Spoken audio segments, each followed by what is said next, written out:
Welcome to digital educare. তোমাদের সবাইকে আমাদের ইউটিউব চ্যানেলে আরেকবার স্বাগত জানাই। আমি ভৌতবিজ্ঞানের শিক্ষক নূর স্যার। আমরা চলতরিতের অনেকটাই শেষ করেছিলাম, কিন্তু মাঝখানে আমাদের কিছুদিন ভিডিও বন্ধ ছিল। তো যাই হোক, আমি আবার নিয়ে আসলাম চলতরিতের আরেকটি নতুন পার্ট। এখানে আমরা আজকে যে বিশেষ কিছু তড়িৎ প্রবাহের যে তাপীয় ফল, মানে কোনো একটা সার্কিটের মধ্য দিয়ে তড়িৎ প্রবাহের ফলে সেখানে যে আমাদের কি তাপ উৎপন্ন হয় সেটা আমরা দেখেছিলাম জুলের সূত্রে, যে কোনো একটা সার্কিটের মধ্য দিয়ে তড়িৎ গেলে সেখানে কি উৎপন্ন হয়, তাপ উৎপন্ন হয়। তো সেই তাপের ফলে যে এই যে তড়িতের ফলে যে তাপ উৎপন্ন হচ্ছে সেটা আমরা বাড়িতে বিভিন্ন জায়গায় প্লাস আমাদের বিভিন্ন জায়গায় ইউজ করতে পারি। সেই যে কোথায় কোথায় ইউজ করি সেটা আমরা আজকে দেখব, ঠিক আছে? তো চলো বেশি দেরি না করে আমরা ভিডিওটা শুরু করি। ফার্স্ট যেটা আসবে কি, ইলেকট্রিক ইস্ত্রি। আমরা জানি যে কোনো একটা সার্কিটের মধ্যে দিয়ে তড়িৎ গেলে তাপ উৎপন্ন হয়, আগেও বললাম এখনও বলছি তাপ উৎপন্ন হয়। তো সেই যে তাপ উৎপন্ন হয় সেই তাপ শক্তিটাকে আমরা কাজে লাগিয়ে ইলেকট্রিক ইস্ত্রি মেশিনটা বাড়িতে ইউজ করি। তো আমরা জানি ইলেকট্রিক ইস্ত্রি দিয়ে কী করা হয়, কোন কাজে ইউজ করা হয়? কাপড় প্রেস করার জন্য। কাপড় প্রেস করার জন্য কী করা হয়, একটা গরম জিনিস দরকার। আগের যুগে কিন্তু লোক ঘটিকে গরম করে, বালু দিয়ে ঘটিকে গরম করতো, করে সেই ঘটি দিয়ে প্রেস করতো। সেই প্রাচীন যুগে এটা একটা সিস্টেম ছিল, যখন কি আমাদের এত কারেন্ট ছিল না, তখনকার লোক এরকম করে প্রেস করতো। কিন্তু আমরা এখন কী করি, ইলেকট্রিক ইস্ত্রি আমাদের বাড়িতে রয়েছে, সেটা কি একটু কারেন্টের সঙ্গে সংযোগ ঘটালে সেটা হিট হয়, সেই হিট দিয়েই কি আমরা কাপড়টাকে প্রেস করি। তো এই যে ইস্ত্রিতে আমরা কী ব্যবহার করি, নাইক্রোম তার। এটা মানে আগেও আমি বলে দিয়েছিলাম যে নাইক্রোম তার ইউজ করা হয় ইস্ত্রি মেশিনে। কী করা, নাইক্রোম তার। তো এই নাইক্রোম তারটা কি, লোহা, নিকেল আর ক্রোমিয়াম, এই তিনটে ধাতুর একটা সংকর ধাতু। আমরা জানি সংকর ধাতু মানে কি, কয়েকটা ধাতুকে যখন আমরা এক জায়গায় মিশ্রিত করে যখন একটা নতুন ধাতু তৈরি করি সেটাকেই সংকর ধাতু বলে। তাহলে নাইক্রোম তারটা যদি বলে কোন কোন ধাতু সংকর ধাতু, তাহলে উত্তরে বলবি লোহা, নিকেল আর ক্রোমিয়াম, ঠিক আছে? তো এই যে আমাদের সংকর ধাতু নাইক্রোম তার, এর একটা বিশেষ বৈশিষ্ট্য রয়েছে। এর রোধ কেমন হয়, উচ্চ হয়, আর গলনাঙ্কটাও কেমন হয়, উচ্চ হয়। তার মানে কি, একটা নাইক্রোম তারের বৈশিষ্ট্য কী কী, উচ্চ রোধ, উচ্চ গলনাঙ্ক। উচ্চ রোধ হলে কী করবে, আমরা দেখেছিলাম জুলের সূত্রটা আমি একটু মনে করাই দিই। জুলের সূত্রে কী ছিল, উৎপন্ন তাপ যদি আমি এইচ ধরি, এইচ সমান সমান কী হয়, I square R T by J, এটা জানি। আচ্ছা, টিটিকে আমি ছোটো হাতে লিখি, কারণ টি মানে এখানে তাপমাত্রা। এটা ছিল জুলের সূত্র। যদি তোমরা মনে করতে পারো তাহলে ভেবে দেখো, জুলের সূত্রটা এটাই ছিল। জুলের সূত্র H equals to I square R T by J. তাহলে এখানে দেখ, এই যে উৎপন্ন তাপটা কার উপর নির্ভর করছে, তড়িৎ প্রবাহ মাত্রার উপর নির্ভর করছে, রোধের উপর নির্ভর করছে, সময়ের উপর নির্ভর করছে। তো এখানে আমাদের রোধটাকে যদি আমি উচ্চ রাখি, মানে অনেক বেশি রাখি, তো রোধ বেশি হলে কি, উৎপন্ন তাপের পরিমাণটা কী হবে, বাড়বে। যত বেশি রোধ হবে তত বেশি কি তাপের পরিমাণটা বাড়বে। তাহলে এখানে কি হবে, যেহেতু এখানে ক্রোমিয়াম তার, নাইক্রোম তারের যে রোধটা কেমন হয়, উচ্চ হয়। উচ্চ হওয়ার জন্য সেখানে অল্প তাপ, কারেন্ট গেলেও প্রচুর পরিমাণে তাপ উৎপন্ন হয়, তাহলে কি সহজেই গরম হয়। আর দ্বিতীয় বৈশিষ্ট্যটা কি বলছে, উচ্চ গলনাঙ্ক। এবার এখানে যদি তাপ বেশি উৎপন্ন হয় তাহলে কি গলে যাওয়ার সম্ভাবনা থাকবে। একটা তারের মধ্যে দিয়ে কারেন্ট যাচ্ছে, সেটা গরম হচ্ছে, গরম হলে কি সেটা গলে যাওয়ার সম্ভাবনা থাকবে। এখন গলে গেলে তো আমাদের মেশিনটাই নষ্ট হয়ে যাবে। সেজন্য কি গলনাঙ্কটা অনেক বেশি রাখা হয়, যাতে কি বেশি পরিমাণ তাপ গেলেও সেটা গলে না যায়। গলে না যাওয়ার জন্য কি করা হয়, এই যে নাইক্রোম তারের, যেটা আমরা নাইক্রোম তার ইউজ করছি, সেটা গলনাঙ্কটাও কি হয়, উচ্চ হয়। এবার কি, এই যে মেশিনের সিস্টেমটা একটু হালকা বলে দিই। এখানে এরকম একটা কি ত্রিভুজ আকারের একটা কি থাকে, অভ্রের কাঠামো থাকে, অভ্র দিয়ে তৈরি কাঠামো। এই কাঠামোর মধ্যে কি থাকে, তারটা পেঁচানো থাকে। এই যে নাইক্রোম তার, এটার মধ্যে পেঁচানো থাকে গোল গোল করে, ঠিক আছে? সেটাকে মাঝখানে রাখা হয়, চারপাশে একটা কি লোহার ফ্রেম রাখা হয়। এই যে আমাদের একটা লোহার ফ্রেম থাকে, লোহার ফ্রেম রাখা হয়, মাঝখানে কি রাখা হয়, এই নাইক্রোম তারের কুণ্ডুলিটা, যেটা কি একটা অভ্রের গায়ে জোড়ানো থাকে। তার উপর আবার কি অভ্রেরই চাদর জোড়ানো থাকে। অভ্র কেন ইউজ করা হচ্ছে, অভ্র হলে কি তড়িতের কুপরিবাহী, মানে তড়িতের মধ্যে দিয়ে যেতে পারে না, তাই আমরা এখানে অভ্র ইউজ করছি। তার মানে সিম্পল কথা, অভ্র থাকে, অভ্রের একটা কাঠামো, তার মধ্যে এই যে নাইক্রোম তারটা জোড়ানো থাকে, উপরে একটা কি চাদর দিয়ে ঢাকা থাকে। চাদরটা মানে একটা, সেই চাদরটা কিন্তু অভ্রেরই তৈরি, সেটা দিয়ে ঢাকা থাকে। আর চারপাশে একটা কি লোহার ফ্রেম থেকে, তার মধ্যে এটাকে রাখা হয়। লোহার ফ্রেমের নিচটা কি মসৃণ হয়, যেটা আমরা দেখেছি লোহার যে ফ্রেমটা থাকে স্ত্রীর নিচের ফ্রেমটা কী হয়, খুব মসৃণ হয়। তাহলে কী হবে, বাইরে একটা এখানে যে হাতলটা আছে, হাতলটা কী হয়, অন্তরক পদার্থ দিয়ে তৈরি হয়, মানে যেটাতে টাচ করলে আমরা শক খাবো না। এবার দেখ, যখন এই তারের মধ্যে দিয়ে কারেন্ট যাবে, কারেন্ট গেলে কি সেটা গরম হবে, সেটা গরম হলে সেই তাপটা চারপাশে ছড়িয়ে দেবে। এবার লোহাটার সঙ্গে কিন্তু এই কুণ্ডুলিটার কোনো সম্পর্ক ডাইরেক্ট নেই, মাঝখানে থাকে একটু ফাঁকা রেখে তারপর লোহাটা থাকে। এবার এই তারটা যখন গরম হবে সেই গরমটা কি লোহাটাকেও গরম করে দেবে। লোহাটা যখন গরম হবে আমরা একটা নির্দিষ্ট তাপমাত্রা পর্যন্ত তাকে গরম করি, তারপর সেটা দিয়ে প্রেস করলে আমাদের কি জামা কাপড় প্রেস করা হয় আর কি। তো এই হলো কি আমাদের ইস্ত্রির সিস্টেমটা। আশা করি এটা মনে হলে কোনো সমস্যা হবে। এখান থেকে মেন যেগুলো পয়েন্ট মনে রাখতে হবে, বৈশিষ্ট্যটা কী কী, উচ্চ রোধ, উচ্চ গলনাঙ্ক, নাইক্রোম তারটা কী কী দিয়ে তৈরি হয়, লোহা নিকেল ক্রোমিয়াম, মেনলি এই দুইটা জিনিস মনে রাখতে হবে। ঠিক আছে, এই দুইটা মনে রাখবি তোরা। আচ্ছা, নেক্সট আমাদের আরেকটা জিনিস বৈদ্যুতিক বাল্ব। আমরা বাড়িতে যেই বাতিগুলো ইউজ করি বা লাইটগুলো ইউজ করি, সেই লাইটগুলো বিভিন্ন রকম হয়। এরকম অনেকেই ইউজ করেছিস বাড়িতে, এরকম এরকম বাল্ব ইউজ করিস তো? আচ্ছা, এটাকে বলা হয় ভাস্বর বাল্ব। হ্যাঁ, আমরা একটু পরে দেখব।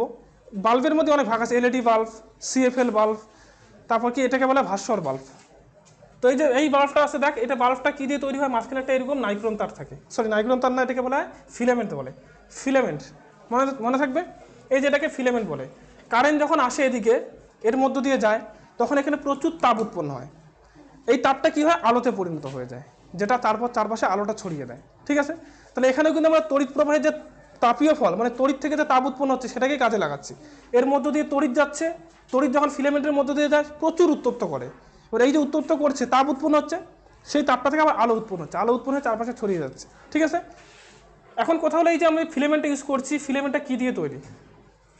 মনে রাখবি ফিলামেন্টটা যেটা আছে সেটা টাংস্টেন ধাতু, লোহা আর ম্যাঙ্গানিজ, এই তিনটে যে ধাতু আছে এটা সংকর ধাতু। এটার নাম উলফ্রেমাইট। যেখানে দেখ উলফ্রেমাইট। তাহলে আমাদের ফিলামেন্টটা কী দিয়ে তৈরি? উলফ্রেমাইট। এখন উলফ্রেমাইটটা কি? এই যে তিনটা ধাতু সংকর ধাতু। কী কী ধাতু? লোহা, টাংস্টেন, ম্যাঙ্গানিজ। মনে থাকবে? তাহলে এই যে সিম্পল কথা এখান থেকে মনে রাখার দুইটাই টপিক। একটা কি, যে আমাদের বৈদ্যুতিক যে বাল্ব আছে সেটা ফিলামেন্টটা কী দিয়ে তৈরি? উলফ্রেমাইট দিয়ে তৈরি।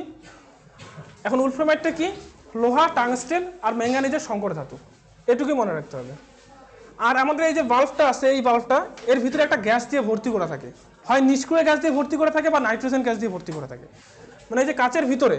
আচ্ছা, আমরা যদি কোনোদিন এই একটা বাল্বের কাচটাকে ভেঙে দিয়ে দেখবি সঙ্গে সঙ্গে কারেন্টটা মানে লাইটটা বন্ধ হয়ে যাবে, জ্বলবে না। কাচটা যেতে বাইরে আসে, কেন জ্বলে না? কারণ এখানে এই যে আমাদের এর মধ্যে দিয়ে কারেন্ট গেলে যে ফিলামেন্টটা গরম হচ্ছে, যদি এটা বায়ুর সংস্পর্শে সরাসরি আসে তাহলে ফিলামেন্টটা কি গলে যায়।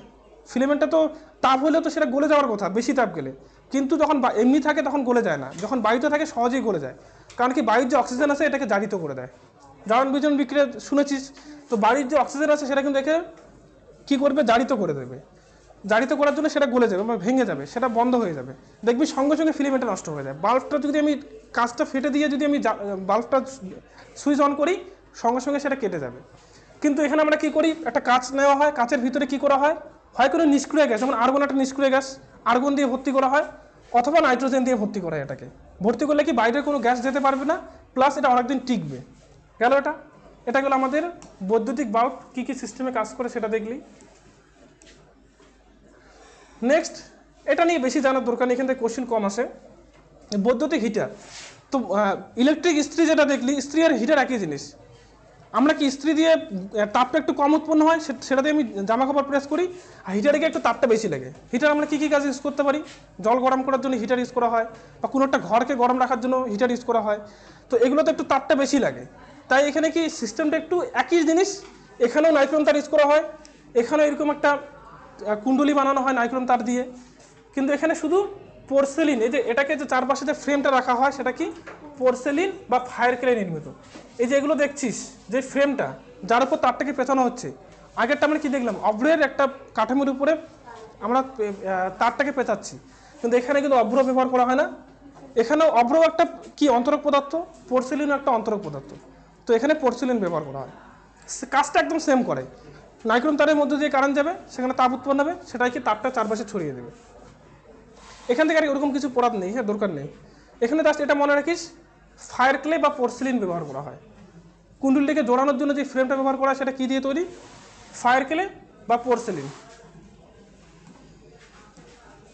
নেক্সট, এটা আমাদের ভালো করে জানতে হবে, এখান থেকে কোশ্চিন থাকে।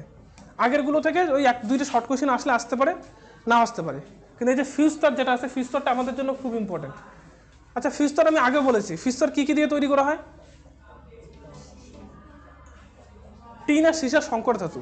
ঠিক আছে, ফিউজ তার কেন ব্যবহার করা হয়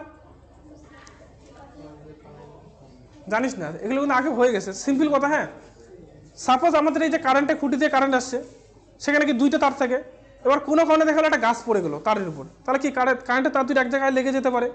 যখন দুইটা কারেন্টের তার এক জায়গায় লেগে যায় তখন কি প্রচুর কারেন্ট কিন্তু চলে আসে, এটা হতে পারে। বা কারেন্টের খুঁটির মধ্যে কি বিদ্যুৎ পড়লো, আকাশ থেকে বিদ্যুৎ কারেন্টের খুঁটির মধ্যেই পড়লো, তাহলেও কিন্তু সেই তার দিয়ে প্রচুর পরিমাণে কারেন্ট আসতে পারে। বা অন্য যে কোনো কারণে যদি কোনো কারণে হঠাৎ করে প্রচুর পরিমাণে কারেন্ট আমাদের বাড়িতে চলে আসে, তাহলে বাড়িতে যখন আসবে তখন কি বাড়ির যে ভিতরে যে সাপোজ এখানে যে আমাদের যে যন্ত্রগুলো আমরা লাগানো আছে, এই যে লাইটগুলা, ফ্যান, তো এগুলো সেটআপ আছে, বা কম্পিউটার, এগুলোর মধ্যে যখন এত কারেন্ট আসবে সেটা কি সহ্য করতে পারবে? ওদের একটা লিমিট থাকে যে এর থেকে বেশি কারেন্ট ওটা সহ্য করতে পারবে, নষ্ট হয়ে যাবে। তো এটা থেকে আমাদের বাঁচতে হবে, বাঁচার জন্য আমরা কি করি, বাড়ির যে মিটার থাকে মিটারের মধ্যে ফিউজ তার লাগাই। প্লাস আমাদের যে বিদ্যুতের যে লাইন আছে, ট্রান্সমিটার যে আছে, ট্রান্সমিটারগুলোর মধ্যেও ফিউজ তার লাগানো হয়। তো ফিউজ তার লাগানোর কারণ কি, যাতে যদি কোনো কারণে বেশি পরিমাণ কারেন্ট চলে আসে তাহলে যাতে তারটা গলে গিয়ে মানে কারেন্টটাকে আসতে বাধা দেয়। ঠিক আছে, তারটা আমি কী করবে, বিদ্যুৎটাকে ছিন্ন করে দেবে, বিদ্যুৎটা আসার রাস্তাটাকে বন্ধ করে দেবে। তাহলে এই যে ফিউজ তারের কাজ কি, যদি কোনো কারণে শর্ট সার্কিটের জন্য প্রচুর পরিমাণ কারেন্ট আসে তাহলে ফিউজ তারটা গলে যায়, গলে গিয়ে কি রাস্তাটাই বন্ধ করে দেয়, তাহলে কারেন্টটা আসতে পারে না। এটা হলো কি ফিউজ তারের কাজ। ফিউজ তার আমরা কী দিয়ে তৈরি করি এটাও ভালো করে মনে রাখবি, টিন ও সীসা। এবার ফিউজ তারের বৈশিষ্ট্য কী কী হবে, ফার্স্ট কথা এখানে কি, যাতে কারেন্ট আসলে কি তাপ বেশি উৎপন্ন হয় সেটা আমার দরকার, তাহলে রোদটা উচ্চ হতে হবে, রোদ উচ্চ হলে কী হবে, যদি কারেন্ট আসে তাহলে বেশি পরিমাণে তাপ উৎপন্ন হবে। আর 2 নম্বর পয়েন্ট, গলনাঙ্কটা কেমন হবে, নিম্ন হবে। নিম্ন কেন, ওকে গলে যেতে হবে। আমাদের যেমন স্ত্রীর মধ্যে নাইক্রোম তারটাকে গললে আমার সমস্যা, মেশিনটা নষ্ট হবে, তাই সেখানে কি গলনাঙ্কটা উচ্চ, কিন্তু এখানে আমার ফিউজ তারটাকে গলে যেতে হবে, যাতে কি বেশি কারেন্ট আসলে সঙ্গে সঙ্গে গলে যায়, সেজন্য কী করতে হবে, এর গলনাঙ্কটা কম হতে হবে। গলনাঙ্ক কম হলে কী হবে, একটু তার মানে কারেন্টের জন্যই সেটা গলে গিয়ে নষ্ট হয়ে যাবে। তাহলে এখানে বৈশিষ্ট্য কোথায় আছে, আচ্ছা এখানে ফিউজ তারের বৈশিষ্ট্য কী কী দেখ, ফিউজ তারের রোধাঙ্ক কী হয়, উচ্চমানের হয় এবং গলনাঙ্ক কম হয়। আচ্ছা রোধাঙ্ক রোধ একই জিনিস, হ্যাঁ, রোধাঙ্ক বলুক রোধ বলুক দুটোই উচ্চমানের হয়, মানে উচ্চ হবে, গলনাঙ্কটা কম হবে, এটুকুই মনে রাখবে এখান থেকে। আচ্ছা এখানে কি বলছে দেখ, ফিউজ তারের কার্যনীতিটা কি, ফিউজ তারের গলনাঙ্ক কম হওয়ায় একটি নির্দিষ্ট সীমা পর্যন্ত তড়িৎ প্রবাহ বহনে সক্ষম। কোনো কারণে বৈদ্যুতিক লাইনে তড়িৎ প্রবাহ খুব বেড়ে গেলে বা শর্ট সার্কিট হলে ফিউজ তারের মধ্য দিয়ে প্রবাহমাত্রার সীমা অতিক্রম করে। মানে কোনো কারণে যদি শর্ট সার্কিট হয় তাহলে বেশি পরিমাণে কারেন্ট আসলে তার যে একটা সীমা, যতদূর পর্যন্ত ফিউজ তারটা মানে সহ্য করতে পারবে ততদূর পর্যন্ত সেটা কি করবে, টিকে থাকবে। তারপর কী হবে, যদি বেশি পরিমাণে কারেন্ট আসে তাহলে প্রচুর তাপ উৎপন্ন হয় এবং সেই তাপে ফিউজ তার গলে যায়। কারেন্টের পরিমাণটা যদি বেশি হয় তাহলে সেটা গলে যাবে। ঠিক আছে, এবার তোরা যদি ভাবতে পারি যে রেটিং জিনিসটা কি, রেটিং সাপোজ বলবে কি, বললো একটা ফিউজ তারের রেটিং 5 অ্যাম্পিয়ার, যখন তুই ফিউজ তার লাগাতে যাবি বলবে যে কি, এই যে ফিউজ তারটার রেটিং কি 5 অ্যাম্পিয়ার, এর মানে হলো এই যে ফিউজ তারটা আছে 5 অ্যাম্পিয়ারের বেশি কারেন্ট আসলে সেটা গলে যাবে। ঠিক আছে, যদি বলে যে একটা ফিউজ তার আছে তার রেটিং বললো কি 7 অ্যাম্পিয়ার, তার মানে কি এই যে কারেন্টের মধ্য দিয়ে যদি 7-এর বেশি চলে আসে কারেন্ট তাহলে সেটা কিন্তু গলে যাবে। 7-এর নিচে পর্যন্ত সে ঠিক থাকবে, 7-এর উপরেই যখন কারেন্টটা চলে আসবে, কারেন্টের পরিমাণটা বা তড়িৎ প্রবাহের মানটা, তখন সেটা গলে যাবে। এটাকে বলছে রেটিং। এই হলো আমাদের কি ফিউজ তার। আর কোনো কোশ্চেন আছে এখান থেকে, আশা করি নেই। তো যাই হোক আমরা আজকে এই টপিকটাই দেখলাম, আর নতুন কোনো টপিকে যাচ্ছি না। আচ্ছা ফিউজ তারের ছবিগুলো আমি কিন্তু একটা বোঝালাম না, ছবিগুলো একটু দেখে নিয়েছিস। এই যে ফিউজ তার, এটা ফিউজ তার মানে আমাদের বাড়িতে দেখবি যে যেখানে মিটারটা থাকে সেখানে এরকম একটা চীনামাটির সাদা কালারের যে চীনামাটির একটা সকেট থাকে, সেই সকেটটা খুললে দেখবি ভিতরে এরকম একটা তার থাকে, এরকম একটা তার থাকে, এই তারটাকে বলা হয় কি ফিউজ তার। আর এটাই কি গলে যায়। এবার কেউ যদি সাপোজ দেখা যায় আমাদের গ্রামে আছে, গ্রামের ক্ষেত্রে আমরা সবাই এখানকার সবাই গ্রামেরই, তো সেখানে কি আমাদের যে ট্রান্সমিটার একটা ফিউজ তার থাকে সেটাকে একটু ঝড় হলেই গলে যায়, ঝড় হলেই পড়ে যায়। এবার আমরা কী করি, ইচ্ছা মতো গিয়ে যে কোনো তার লাগাই দিই, কেউ গুণা আছে আমাদের গুণা তারগুলো, সেগুলো লাগাই দিয়ে চলে আসে। তো এটা কিন্তু খুব ডেঞ্জারাস, কারণ যে জানে না সে কিন্তু গেলে সমস্যা করবে। এবার ফিউজ তারটা কাজ কী, সাপোজ কোনো ঝড়ের সময় গাছ পড়ে গেল, দুইটা তার এক জায়গায় লেগে গেল, ওই জন্য ফিউজটা পড়ে যায়।